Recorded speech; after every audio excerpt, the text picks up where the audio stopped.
కార్యకర్తల సమిష్టి కృషి వల్లే స్టేషన్ ఘన్పూర్లో బీఆర్ఎస్ గెలిచిందని ఎమ్మెల్యే కడియం శ్రీహరి తెలిపారు. జనగామ జిల్లా బీఆర్ఎస్ పార్టీ కార్యాలయంలో గులాబీ ముఖ్య కార్యకర్తలకు కృతజ్ఞత సభ నిర్వహించారు. ఈ కార్యక్రమానికి ఎమ్మెల్యే కడియం శ్రీహరి, జెడ్పీటీసీ గుడి వంశీధర్ రెడ్డి, బీఆర్ఎస్ నేతలు పాల్గొన్నారు. పార్టీలో ఉన్నప్పుడు ఆ పార్టీ నిర్ణయాన్ని కట్టుబడి పార్టీని కాపాడుకునే ప్రయత్నమే చేయాలి తప్ప ఎవరు కూడా వ్యవహరించకూడదు అని చెప్పి సందర్భంగా తెలియజేస్తుంది. స్టేషన్ ఘన్పూర్ నియోజకవర్గంలో మనం విజయం సాధించడానికి మనకు కొన్ని అనుకూలమైన అంశాలు ఉన్నాయి. స్టేషన్ ఘన్పూర్ నియోజకవర్గంలో ఎన్నికలకు ముందే అభ్యర్థిని మార్చడం ద్వారా కొంత అనుకూలమైన సంకేతం ప్రజల్లోకి వెళ్ళింది. కడియం శ్రీహరి అభ్యర్థిగా వచ్చాడు, తప్పకుండా గెలుస్తాడు అనే ఒక ప్రచారము బాగా జరిగింది. ఆ నమ్మకం మీ అందరిలో కలిగింది. ఆ విశ్వాసంతోనే మీరందరూ కూడా ఇంకా బాగా కష్టపడి పనిచేశారు. అది ఒక కారణమైతే భారత రాష్ట్ర సమితి మన నియోజకవర్గంలో అవునన్నా కాదన్నా బలంగా ఉంది. కేసీఆర్ నాయకత్వాన్ని నమ్మేవారు.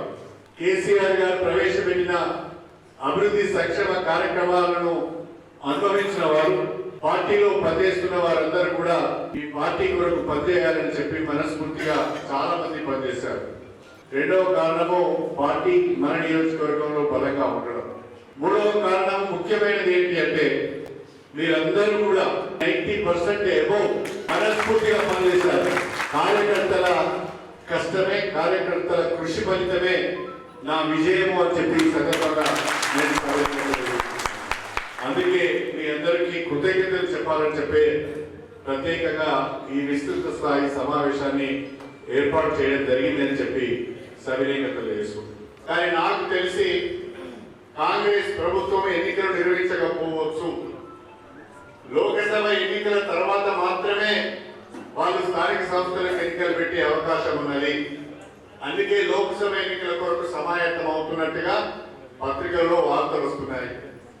కానీ ఎన్నికలు పెడతారా లేదా ఒకంత పక్కకు పెడితే స్థానిక సంస్థల ఎన్నికలు ఎప్పుడు వచ్చినా వాటిని ఎదుర్కోవడానికి మనం సిద్ధంగా ఉండాలని చెప్పి ఈ సందర్భంగా మీ అందరికీ సవినయంగా తెలియజేసుకుంటున్నాం.